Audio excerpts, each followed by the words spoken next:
ವಿರಾಮದ ನಂತರ ಗ್ರಹ ಆಚಾರ ನೇರ ಪ್ರಸಾರ ಕಾರ್ಯಕ್ರಮಕ್ಕೆ ಮತ್ತೆ ಸ್ವಾಗತ. ಹೀಗೆ ಹಿತಶತ್ರುವಿನ ವಿಚಾರವನ್ನ ನಾನು ನಿಮಗೆ ಹೇಳ್ತಾ ಇದ್ದೆ. ಹಿತಶತ್ರು ಅಂತ ಅಂದ್ರೆ ನೋಡಿ, ಜೊತೆಯಲ್ಲೇ ಇರ್ತಾರೆ, ಈ ರೀತಿಯೆಲ್ಲ ಮಾಡಿಬಿಡ್ತಾರೆ, ಸ್ವಲ್ಪ ಜಾಗ್ರತೆಯನ್ನು ವಹಿಸಬೇಕು. ಇನ್ನ ಅಹಿತಶತ್ರು, ಈ ಅಹಿತಶತ್ರು ಅಂತ ಅಂದ್ರೆ ಯಾರು, ಹೇಗಿರ್ತಾರೆ, ಇವರ ಬಾಧೆ, ಇವರು ಕೊಡ್ತಕ್ಕಂಥ ಕಷ್ಟಗಳೇನು, ಇದನ್ನ ನಾನು ನಿಮಗೆ ತಿಳಿಸ್ಕೊಡ್ತೀನಿ. ಒಂದು ಕರೆ ಯಾರೋ ಪಾಪ ಮಾಡಿದ್ದಾರೆ, ಕರೆ ಸ್ವೀಕಾರ ಮಾಡೋಣ. ಹಲೋ, ನಮಸ್ಕಾರ. ಹಲೋ, ನಮಸ್ಕಾರ ಗುರುಜಿ. ಸ್ವಲ್ಪ ಜೋರಾಗಿ ಮಾತಾಡಿ ಅಮ್ಮ. ನಮಸ್ಕಾರ ಗುರುಜಿ, ನಾನು ಚಿಕ್ಕಬಳ್ಳಾಪುರದಿಂದ ಕಲ್ಪನಾ ಅಂತ. ಕಲ್ಪನಾ ಅವರೇ, ನಮಸ್ಕಾರ ಅಮ್ಮ. ಯಾರ ಬಗ್ಗೆ ವಿಚಾರ ಮಾಡಬೇಕು? ಮಗನ ಬಗ್ಗೆ ಕೇಳ್ಬೇಕು. ಮಗನ ಹೆಸರು ಹೇಳಿ ತಾಯಿ. ಬಾಲಾಜಿ ಗುರುಜಿ. ಬಾಲಾಜಿ. ಡೇಟ್ ಆಫ್ ಬರ್ತ್ ಸಮಯ ಏನಾದ್ರು ಇಟ್ಕೊಂಡಿದ್ದೀರಮ್ಮ? ಗೊತ್ತು. 30/8/1980. 30/8/1980. ಸಮಯ ಅಮ್ಮ? ಗುರುವಾರ ರಾತ್ರಿ 12:35 ಗುರುಜಿ. ಗುರುವಾರ ರಾತ್ರಿ 12:35. ಅಂದ್ರೆ 30ನೇ ತಾರೀಕು ರಾತ್ರಿಯ 29 ರಾತ್ರಿಯ? 30 ಗುರುಜಿ. 30ನೇ ತಾರೀಕು ರಾತ್ರಿ. ಅಂದ್ರೆ ಗುರುವಾರ ರಾತ್ರಿ ಅಂತ ಹೇಳ್ತಾ ಇದೀರಲ್ವಾ? ಗುರುವಾರ. ನೋಡೋಣ, ಗುರುವಾರ ರಾತ್ರಿ ಅಂದ್ರೆ ಇಲ್ಲಮ್ಮ, ನೀವು 30ನೇ ತಾರೀಕು 8/1980 ಶನಿವಾರ ಬರ್ತಾ ಇದೆ. ಗುರುವಾರ ರಾತ್ರಿ ಗುರುಜಿ. ಅಲ್ಲಮ್ಮ, ಗುರುವಾರ ರಾತ್ರಿ ತಾರೀಖು ಕೊಡ್ಬೇಕಲ್ಲ ನನಗೆ. ಅದೇ 30/8/1980. 1930/8/1980 ಶನಿವಾರ ಬರ್ತಾ ಇದೆ. ಶನಿವಾರನೇ ಬರೋದು, ಗುರುವಾರ ಬರೋಕ್ ಸಾಧ್ಯ ಇಲ್ಲಮ್ಮ. ಸರಿ, ಏನಾಗ್ಬೇಕಮ್ಮ? ಮಗನ ಸಮಸ್ಯೆ ಏನಮ್ಮ? ಕೆಲ್ಸದ ಬಗ್ಗೆ ಕೇಳ್ಬೇಕು. ಏನ್ ಮಾಡ್ಕೊಂಡಿದ್ದಾರೆ ಇವಾಗ? ಇಂಜಿನಿಯರ್ ಓದಿದಾನೆ. ಇವಾಗ IAS ಎಕ್ಸಾಮ್ 3 ಸಾರಿ ಬರ್ದ ಗುರುಜಿ. 1 ಮಾರ್ಕ್ಸ್ 2 ಮಾರ್ಕ್ಸ್ ಅರವತ್ತೈತೆ. ಇವಾಗ ಇನ್ನು ಓದ್ತಾ ಇದ್ದೇನೆ ಗುರುಜಿ. ಸರಿ, ನಾನು ಕೇಳೋ ಪ್ರಶ್ನೆಗೆ ಸರಿಯಾಗಿ ಉತ್ತರ ಕೊಡಿ. 1ರಿಂದ 12ರಲ್ಲಿ ಒಂದು ಸಂಖ್ಯೆ ಹೇಳಿ. 8 ಗುರುಜಿ. ನಿಮ್ಮ ಮನೆ ದೇವರು ಯಾವುದು? ವೇಣುಗೋಪಾಲ ಸ್ವಾಮಿ. ವೇಣುಗೋಪಾಲ ಸ್ವಾಮಿ. ನಿಮ್ಮ ಮಗ ಇನ್ನೂ ಓದ್ತಾ ಇದ್ದಾರೆ ಇವಾಗ? ಅದೇ ಈ ತಿಂಗಳು ಎಕ್ಸಾಮ್ ಐತೆ, ಅದಕ್ಕೆ ರೆಡಿ ಆಗ್ತಾ ಇದ್ದೀನಿ ಗುರು. ಖಂಡಿತ ಯೋಚನೆ ಮಾಡ್ತಕ್ಕಂಥದ್ದು ಬೇಡ. ಒಟ್ಟಾಗಿ ಮಗನ ವಿದ್ಯಾಭ್ಯಾಸ, ಉನ್ನತ ಸ್ಥಾನಮಾನದ ವಿದ್ಯಾಭ್ಯಾಸ ಆಗುತ್ತೋ ಅಥವಾ ಇಲ್ವೋ, ಉನ್ನತ ಸ್ಥಾನಮಾನದ ಉದ್ಯೋಗ ಲಭ್ಯ ಆಗುತ್ತೋ ಅಥವಾ ಇಲ್ವೋ, ಈ ಒಂದು ಯೋಚನೆಗಳನ್ನು ಇಟ್ಕೊಂಡಿದ್ದೀರಾ, ಸಂತೋಷ. ಮೊದಲು ನೀವು ಮಾಡಬೇಕಾಗಿರ್ತಕ್ಕಂಥ ಕೆಲಸ, ನೀವು ಹೇಳಿರ್ತಕ್ಕಂಥ ಸಂಖ್ಯೆಯ ಪ್ರಕಾರ ಮತ್ತೆ ಸ್ವರಧ್ವನಿಯ ಪ್ರಕಾರ ಇಲ್ಲಿ ನೋಡಿದಾಗ ಇಲ್ಲಿ ದೇವಶೇಷ ಅಂತಕ್ಕಂಥದ್ದು ನಿಮ್ಮನ್ನ ಕಾಡ್ತಾ ಇದೆ. ನಿಮ್ಮ ಮನೆಯಲ್ಲಿ ಯಾವುದಾದ್ರೂ ಹಳೆಯ ದೇವತೆ ಪೂಜೆಗಳನ್ನ ಮಾಡೋದನ್ನ ಬಿಟ್ಟಿದ್ದೀರಾ? ಗುರುಜಿ, ನಮ್ಗೆ ಗೊತ್ತಿಲ್ಲ ಗುರುಜಿ. ಮತ್ತೆ ಏನಾದ್ರೂ ಪೂಜೆಗಳನ್ನೇನಾದ್ರೂ ಮಾಡ್ತಾ ಇದ್ದು, ಇಲ್ಲ ಸಂಪ್ರದಾಯಬದ್ಧವಾಗಿ ನಮ್ಮತ್ತೆ ಕಾಲದಿಂದ ಮಾಡ್ಕೊಂಡು ಬಂದಿದ್ದಾರೆ, ಇದನ್ನು ಬಿಡಬಾರ್ದು ಅಂತ ಹೇಳಿದ್ದೇನಾದ್ರೂ ಜ್ಞಾಪಕ ಇದೆಯಾ? ಇಲ್ಲ, ನಮ್ಗೆ ಯಾರು ಹೇಳಿಲ್ಲ ಗುರುಜಿ. ಸರಿ, ಹಾಗಾದ್ರೆ ಒಂದು ಕೆಲಸ ಮಾಡಿ, ಪೆನ್ನು ಪೇಪರ್ ಇದ್ರೆ ಬರ್ಕೊಳ್ಳಿ. ಹೇಗಿದ್ರು ತುಲಾ ಮಾಸ ನಡೀತಾ ಇದೆ. ಕಾವೇರಿಗೆ ಒಂದ್ಸಾರಿ ಶ್ರೀರಂಗಪಟ್ಟಣಕ್ಕೆ ಹೋಗಿ ಕಾವೇರಿಯಲ್ಲಿ ಸ್ನಾನ ಮಾಡಿ, ರಂಗನಾಥನ ದರ್ಶನ ಮಾಡಿ, ಸಾಧ್ಯವಾದರೆ ಶಾಂತಿ ಹೋಮಗಳನ್ನ ಮಾಡಿ, ಭಕ್ತಿಯಿಂದ ಪ್ರಾರ್ಥನೆ ಮಾಡಿ ಬನ್ನಿ. ಮತ್ತೆ ನಿಮ್ಮ ಮಗನಿಗೆ ಹೇಳಿ, ಪ್ರಾತಃ ಕಾಲದಲ್ಲಿ ಅಭ್ಯಾಸವನ್ನ ಮಾಡ್ಲಿಕ್ಕೆ ಹೇಳಿ. ಆಗ ಅವನಿಗೆ ಜ್ಞಾಪಕ ಶಕ್ತಿ ಅಂತಕ್ಕಂಥದ್ದು ಕೂಡ ಅಧಿಕವಾಗುತ್ತೆ. ಒಂದು ಕಡೆ ದೈವಶಕ್ತಿ, ಒಂದು ಕಡೆ ಶ್ರಮದ ಫಲ, ಇದು ಎರಡೂ ಕೂಡ ಅವಾಗ ಅನುಕೂಲಗಳಾಗತ್ತೆ. ಈ ರೀತಿ ಮಾಡಿ ಯೋಚನೆ ಮಾಡ್ತಕ್ಕಂಥದ್ದು ಬೇಡ. ಒಳ್ಳೇದಾಗ್ಲಿ ತಾಯಿ. ಕರೆ ಮಾಡಿದ್ದಕ್ಕೆ ಧನ್ಯವಾದಗಳು. ಹೀಗೆ ಹಿತಶತ್ರು ಆಯಿತು. ಅಹಿತಶತ್ರುವಿನ ಬಗ್ಗೆ ನಾನು ಹೇಳಿದೆ. ಅಹಿತಶತ್ರು ಹೇಳ್ತಾನಂತೆ, ನೇರವಾಗಿ ನಿಮ್ಮನ್ನ ನೋಡಿದ್ರೆ ಶತ್ರು ಅಂತ ತೋರಿಸ್ಕೋತಾನೆ. ನಾನು ಹಾಗೆ ಮಾಡ್ತೀನಿ, ಹೀಗೆ ಮಾಡ್ತೀನಿ, ನಿನ್ನನ್ನು ಕತ್ತರಿಸಾಕ್ಬಿಡ್ತೀನಿ, ಇನ್ನೊಂದು ಮಾಡ್ತೀನಿ, ಮತ್ತೊಂದು ಮಾಡ್ತೀನಿ, ನಿನಗೆ ಮಾಟ ಮಾಡಿಸ್ತೀನಿ, ನಿನಗೆ ಹಾಗೆ ಮಾಡ್ತೀನಿ, ಹೀಗೆ ಮಾಡ್ತೀನಿ, ನಿನ್ನ ಅಭಿವೃದ್ಧಿಯನ್ನು ನಾನು ನೋಡೋದೇ ಇಲ್ಲ, ನಿನ್ನ ಅಭಿವೃದ್ಧಿ ಆಗಲೇಬಾರದು, ನಾನು ಆ ರೀತಿ ಮಾಡ್ತೀನಿ. ಸಿಕ್ಕ ದೇವರಿಗೆ ಹರಕೆ ಮಾಡುವುದು, ಸಿಕ್ಕ ಶಕ್ತಿ ದೇವತೆಗಳಿಗೆ ಕುರಿ ಕೋಳಿ ಕೊಡ್ತೀನಿ ಅಂತ ಹೇಳೋದು, ಹರಕೆ ಕಟ್ಕೊಳ್ಳೋದು, ಹೀಗೆಲ್ಲ ಮಾಡ್ತಾನೆ. ಇವನು ಹಿತಶತ್ರು. ಆದ ಮೇಲೆ ಅಹಿತಶತ್ರು. ನೋಡೋಣ ಅಹಿತಶತ್ರು ಯಾವ ರೀತಿ ತೊಂದರೆ ಕೊಡ್ತಾನೆ. ಅರಸೀಕೆರೆಯಿಂದ ಕೃಷ್ಣಮೂರ್ತಿ ಇನ್ನವರು ಕರೆ ಮಾಡಿದ್ದಾರೆ. ನೋಡೋಣ. ಕೃಷ್ಣಮೂರ್ತಿ ಅವರೇ, ನಮಸ್ಕಾರ. ನಮಸ್ತೆ ಗುರುಜಿ. ನಮಸ್ಕಾರ ಸರ್. ಯಾರ ಬಗ್ಗೆ ವಿಚಾರ ಮಾಡಬೇಕು? ನಮ್ಮ ಬಗ್ಗೆನೇ. ಸ್ವಲ್ಪ ಜೋರಾಗಿ ಮಾತಾಡ್ತೀರಾ? ನಮ್ಮ ಬಗ್ಗೆನೇ. ಸರಿ, ನಿಮ್ಮ ಜನ್ಮ ದಿನಾಂಕ ಸಮಯ ಇಟ್ಕೊಂಡಿದ್ದೀರಾ? ಸಮಯ ಇಲ್ಲ, ಅದು 3ನೇ ತಾರೀಕು 8ನೇ ತಿಂಗಳು. ಗೊತ್ತಿಲ್ಲ ಅಂದ್ರೆ ನೇರವಾಗಿ ಹೇಳ್ಬಿಡಿ, ಗೊತ್ತಿಲ್ಲ ಅಂತ. ನಮ್ಮ ತಂದೆ ತಾಯಿ ಬರ್ಸಿರೋದು 70ನೇ ಇಸ್ವಿಲಿ. ಅವರು ಬರ್ಸಿರೋದಲ್ಲ ಸರ್, ನಿಮಗೆ ನಿಜವಾದ ಡೇಟ್ ಆಫ್ ಬರ್ತ್ ಅಂದ್ರೆ ಜನ್ಮ ದಿನಾಂಕ ಗೊತ್ತಿದೆಯಾ? ಜನ್ಮ ದಿನಾಂಕ ಅಂದ್ರೆ TC ಬರ್ಸಿರೋದು ಇವಾಗ. TCಯಲ್ಲಿ ಬರ್ಸಿರೋದು ಬರಲ್ಲ. ಒಂದು ಕೆಲಸ ಮಾಡಿ, 1ರಿಂದ 12ರಲ್ಲಿ ಒಂದು ಸಂಖ್ಯೆ ಹೇಳಿ. 9. 9. ನಿಮ್ಮ ಮನೆ ದೇವರು ಯಾವುದು? ಚೌಡೇಶ್ವರಿ. ಎಲ್ಲಿ ಚೌಡೇಶ್ವರಿ? ಅದು ಮನೇಲೇ ಇದೆ. ಮನೆಯಲ್ಲೇ ಇದೆ. ತಾವೇನು ಮಾಡ್ಕೊಂಡಿದ್ದೀರಿ? ನಾವು ಕೂಲಿ ಕೆಲಸ ಮಾಡ್ತಿದ್ದೀವಿ. ಕೂಲಿ ಕೆಲಸ ಮಾಡ್ತಾ ಇದ್ದೀರಾ.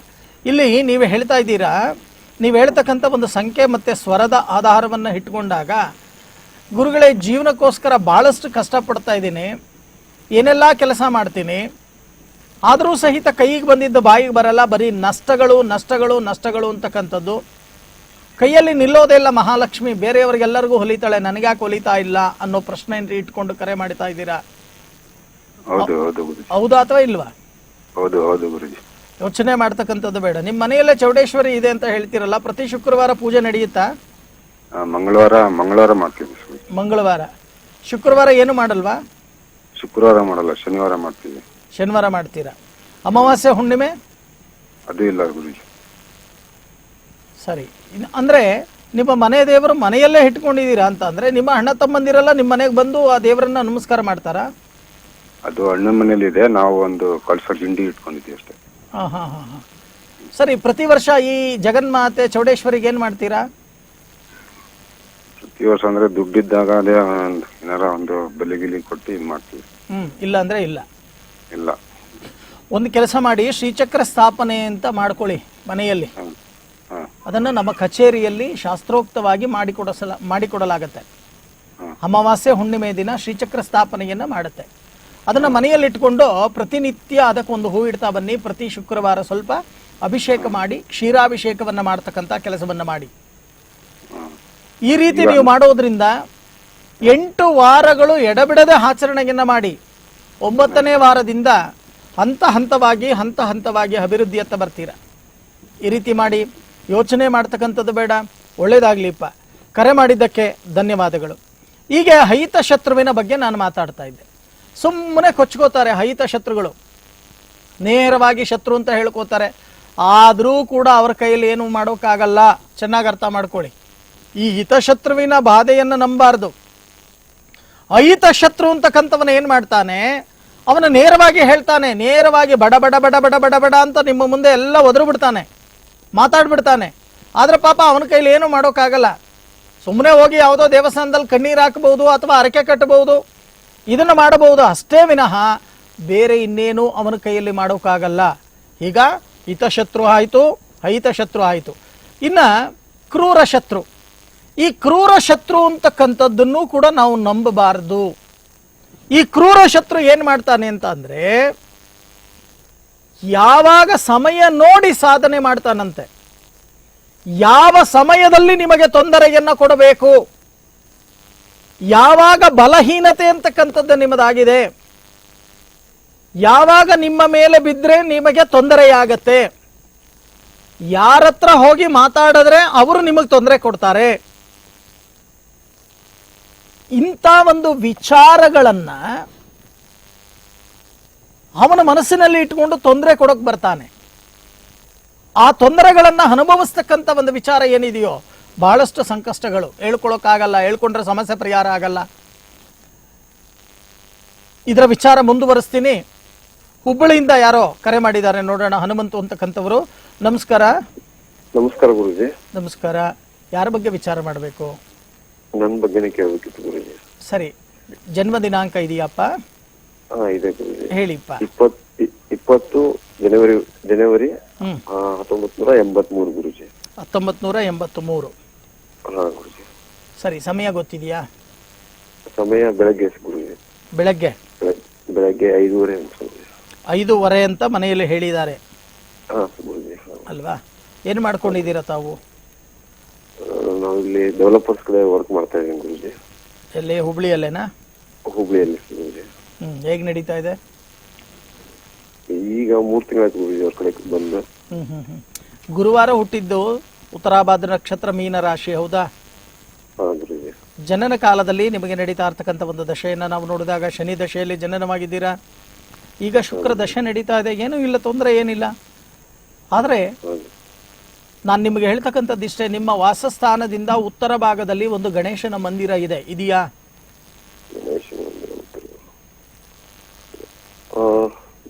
ಗುಡಿ ಇಲ್ಲ ಗುರುಜಿ. ಇದೆ ಗುರುಜಿ, ಒಂದಿದೆ ಗುರುಜಿ. ಗಣೇಶನ ಗುಡಿ ಇದೆ ಇದೆ ಗುರುಜಿ. ಅಲ್ಲ, ಇಲ್ಲಿ ಹೇಳುತ್ತೆ ಜಾತಕ. ಹಾ ಗುರುಜಿ. ಆ ಗಣೇಶನ ಗುಡಿಗೆ ಪ್ರತಿನಿತ್ಯ ಹೋಗಿ ಹೌದು. ಸ್ವಲ್ಪ ಗರಿಕೆಯನ್ನಿಟ್ಟು ನಮಸ್ಕಾರ ಮಾಡಿ ನಿಮ್ಮ ಕೆಲಸ ಕಾರ್ಯಗಳಿಗೆ ಕೈ ಹಾಕಿ. ಹಾ ಗುರುಜಿ. ಖಂಡಿತ ಅಭಿವೃದ್ಧಿ ಆಗತ್ತೆ. ಅದಕ್ಕೋಸ್ಕರನೇ ನೀವು ಕರೆ ಮಾಡಿರೋದು. ನನ್ನ ಜೀವನದಲ್ಲಿ ಕೈ ಹಾಕಿದ್ದೀನಿ, ಅಭಿವೃದ್ಧಿ ಆಗ್ತೀನಾ ಇಲ್ವಾ, ಏನಾಗುತ್ತೆ, ನನ್ನ ಜೀವನ ಹೇಗಿರುತ್ತೆ, ನನ್ನ ಕೆರಿಯರ್ ಹೇಗಿರುತ್ತೆ, ನಾನು ಎಲ್ಲರ ರೀತಿ ಬೆಳಿತೀನೋ ಇಲ್ವೋ, ಇಂಥ ಪ್ರಶ್ನೆಗಳನ್ನು ಇಟ್ಕೊಂಡು ಕರೆ ಮಾಡಿದ್ದೀರಾ. ಆದರೆ ಯೋಚನೆ ಮಾಡ್ತಕ್ಕಂಥದ್ದು ಬೇಡ. ಹಾ ಗುರುಜಿ. ಪ್ರತಿನಿತ್ಯ ನಿಮ್ಮ ವಾಸಸ್ಥಾನದಿಂದ ಉತ್ತರ ಭಾಗದಲ್ಲಿ ಒಂದು ಗಣೇಶನ ಮಂದಿರ ಇದೆ.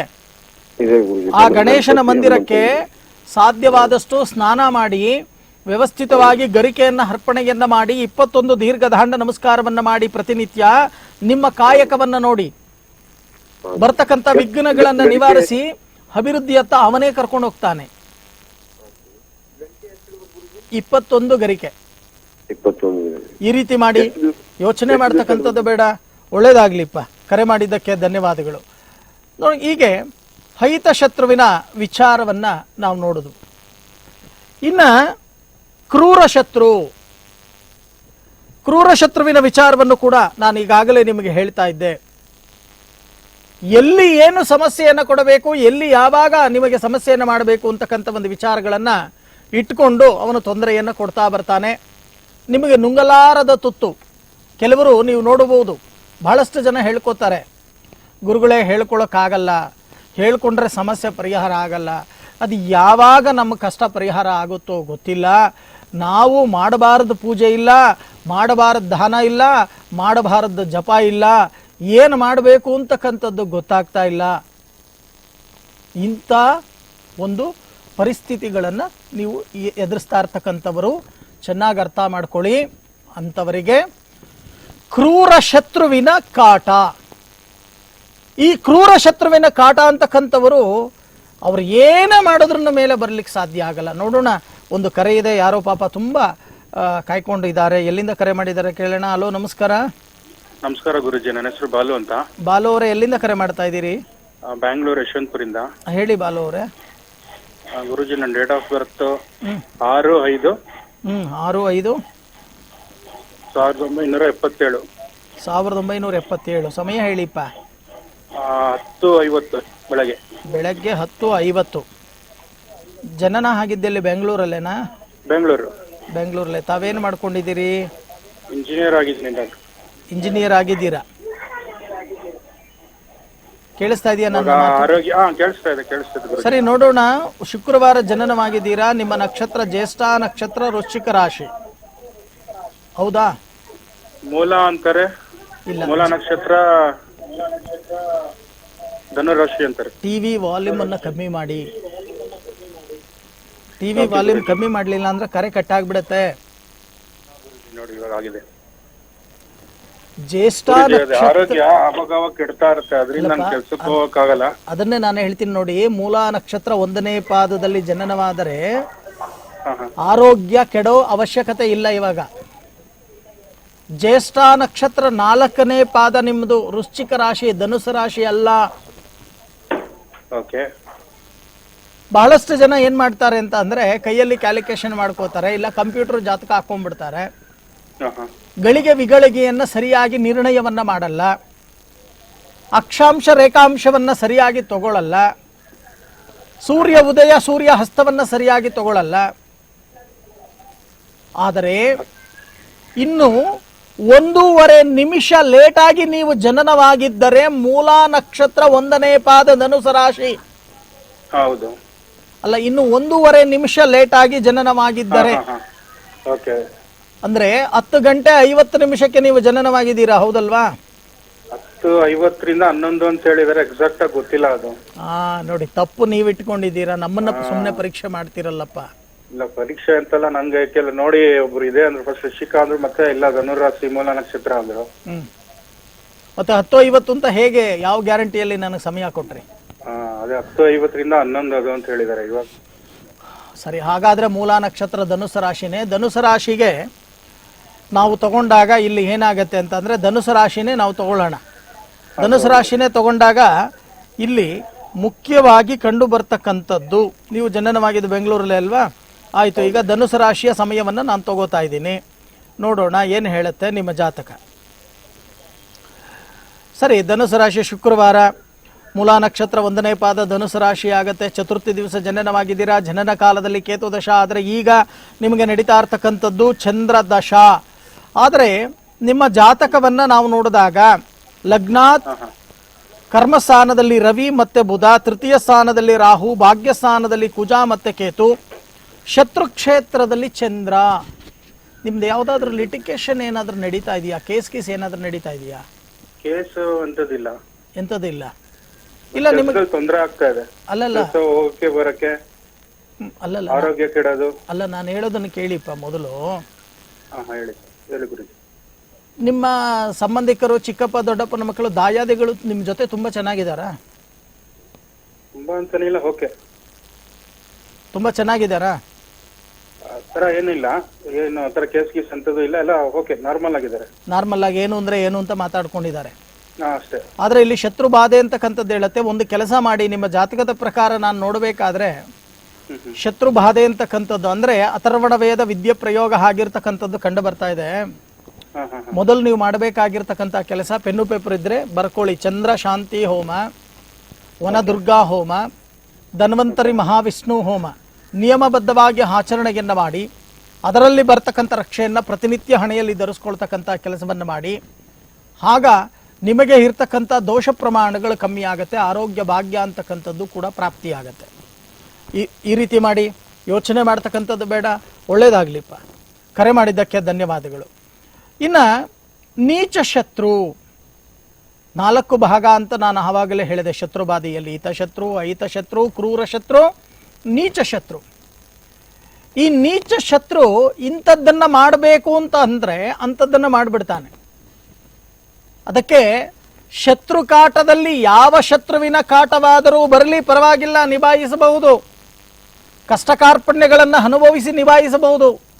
ಆದರೆ ಈ ನೀಚ ಶತ್ರು ಅಂತಕ್ಕಂಥ ದೋಷ ಇದೆಯಲ್ಲ, ಈ ನೀಚ ಶತ್ರುವಿನ ದೋಷ ಏನಾದರೂ ಬಂದರೆ ಆ ಮನೆ ಸರ್ವನಾಶ. ಅವನು ಎಷ್ಟೇ ಕೋಟ್ಯಾಧಿಪತಿಯಾಗಿರಲಿ, ಎಂತ ಅವನ ಆಸ್ತಿಪಾಸ್ತಿಗಳನ್ನು ಹೊಂದಿರಲಿ, ಅವನು ಎಷ್ಟೇ ಬುದ್ಧಿವಂತನಾಗಿರಲಿ, ಅವನು ಎಷ್ಟೇ ಹಣವನ್ನು ಬ್ಯಾಂಕಲ್ಲಿ ಇಟ್ಕೊಂಡಿರಲಿ, ಎಲ್ಲ ಇರುತ್ತೆ. ಆದರೂ ಅನುಭವಿಸೋಕೆ ಅವನ ಕೈಲಾಗಲ್ಲ. ಇದ್ದಕ್ಕಿದ್ದಾಗೆ ಆಸ್ತಿ ಕಳ್ಕೊಂಡ್ಬಿಡ್ತಾನೆ. ಇದ್ದಕ್ಕಿದ್ದಾಗೆ ಮನೆಯಲ್ಲಿರ್ತಕ್ಕಂಥ ಕುಟುಂಬದ ಸದಸ್ಯರನ್ನ ಕಳ್ಕೊಂಡ್ಬಿಡ್ತಾನೆ. ಇದ್ದಕ್ಕಿದ್ದಾಗೆ ರೋಗ ರುಜಿನಗಳಿಗೆ ತುತ್ತಾಗ್ತಕ್ಕಂಥದ್ದು. ಪ್ರಾಣ ಆ ಕಡೆ ಹೋಗೋದು ಇಲ್ಲ, ಈ ಕಡೆ ಉಳಿಯೋದು ಇಲ್ಲ. ಬೆಡ್ ರೆಸ್ಟಲ್ಲಿ ಇದ್ಬಿಡ್ತಕ್ಕಂಥದ್ದು, ಬಹಳಷ್ಟು ಕಷ್ಟಗಳನ್ನು ಅನುಭವಿಸ್ತಕ್ಕಂಥದ್ದು. ಈ ನೀಚ ಶತ್ರುವಿನ ದೋಷ ಅಂತಕ್ಕಂಥದ್ದು ಆ ರೀತಿ ಕೆಲಸ ಮಾಡುತ್ತೆ. ಅದಕ್ಕೆ ಹೇಳೋದು, ನಾವು ಯಾವುದಾದರೂ ಒಂದು ದೇವರ ಪೂಜೆಯನ್ನು ಮಾಡಬೇಕಾದ್ರೆ ಸಂಕಲ್ಪವನ್ನು ಮಾಡ್ತೀವಿ. ಹಿತಶತ್ರು, ಅಹಿತಶತ್ರು, ಕ್ರೂರ ಶತ್ರು, ನೀಚ ಶತ್ರು, ಸಕಲ ಶತ್ರು ದೋಷ ನಿವಾರಣಾರ್ಥವು. ಅರ್ಥ ಮಾಡ್ಕೊಳ್ಳಿ. ಏನಪ್ಪ ಶ್ರೀಧರ್ ಭಟ್ಟಾಚಾರ್ಯ ಗುರೂಜಿಯವರು ಭಯ ಪಡಿಸ್ತಾ ಇದ್ದಾರೆ ಅಂತ ಅನ್ಕೋತೀರಾ? ಖಂಡಿತವಾಗಿ ಇಲ್ಲ. ನಿಮ್ಮ ಒಳ್ಳೆಯದಕ್ಕೆ ನಾನು ನಿಮಗೆ ಹೇಳ್ತಾ ಇದ್ದೀನಿ. ದೊಡ್ಡವರು ಹೇಳ್ತಾರೆ, ಬುದ್ಧುಂಟೆ ಭೂತಿಂಟಾರು ಲೇಖಪೋತೆ ಅಷ್ಟೇ. ಬುದ್ಧಿ ಇದ್ದರೆ ಸರಿಯಾಗಿ ವ್ಯವಸ್ಥಿತವಾಗಿ ಈ ವಿಚಾರಗಳನ್ನು ತಿಳ್ಕೊಳ್ಳಿ. ಸುಮ್ಮನೆ ಹೋಗಿ ಎಲ್ಲೋ ಹೋಗ್ತೀರಾ, ಯಾರೋ ಮಾಟ ಮಾಡಿಸ್ಬಿಟ್ಟಿದ್ದಾರೆ ನಿಮಗೆ, ಮಾಟ ತೆಗಿತೀನಿ, ಅದು ಮಾಡ್ತೀನಿ, ಇದು ಮಾಡ್ತೀನಿ ಅಂತ ಒಂದಷ್ಟು ಅರಿಶಿನ ಕುಂಕುಮ ಸುರ್ಕೋತಾನೆ, ನಿಮ್ಮ ಮುಂದೆ ಆಕ್ಟಿಂಗ್ ಮಾಡ್ತಾನೆ, ಲಕ್ಷಾಂತರ ರೂಪಾಯಿ ಕಿತ್ಕೊಂಡು ಹೊಟ್ಟೋಗ್ತಾನೆ. ಎಷ್ಟೋ ಜನ ಲಕ್ಷಾಂತರ ರೂಪಾಯಿ ಮೋಸ ಹೋಗಿರ್ತಕ್ಕಂಥದ್ದು ಕೂಡ ಕಂಡು ಬರುತ್ತೆ, ಹೌದಲ್ವಾ? ಇವತ್ತು ಕೂಡ ಪಾಪ ಹೇಳ್ಕೊಳಕ್ಕಾಗ್ತಾ ಇಲ್ಲ. ಅವರು ಹೇಳ್ಕೊಂಡ್ರು ದುಡ್ಡು ವಾಪಸ್ ಬರಲ್ಲ ಅವರಿಗೆ. ಇಂಥ ಒಂದು ಪರಿಸ್ಥಿತಿಗಳನ್ನು ನೀವು ಎದುರಿಸ್ತಾ ಇದ್ದೀರಾ. ಆದರೆ ಈ ಶತ್ರು ಬಾಧೆಯಿಂದ ಯಾವ ರೀತಿ ನಾವು ಪ್ರಾಯಶ್ಚಿತ್ತವನ್ನು ಮಾಡ್ಕೋಬೇಕು, ಇದಕ್ಕೆ ಏನು ಪೂಜೆ ಮಾಡಿದ್ರೆ ಸರಿ, ಯಾವ ಹೋಮ ಮಾಡಿದ್ರೆ ಸರಿ, ಯಾವುದು ರಾಮಬಾಣ ಅಂತಕ್ಕಂಥ ವಿಚಾರವನ್ನು ಮುಂದಿನ ಭಾಗದಲ್ಲಿ ನಾನು ತಿಳಿಸ್ಕೊಡ್ತೀನಿ. ಅಲ್ಲಿವರೆಗೂ ಒಂದು ಸಣ್ಣ ವಿರಾಮ. ವಿರಾಮದ ನಂತರ ನಾನು ನಿಮ್ಮನ್ನು ಭೇಟಿಯಾಗ್ತೀನಿ.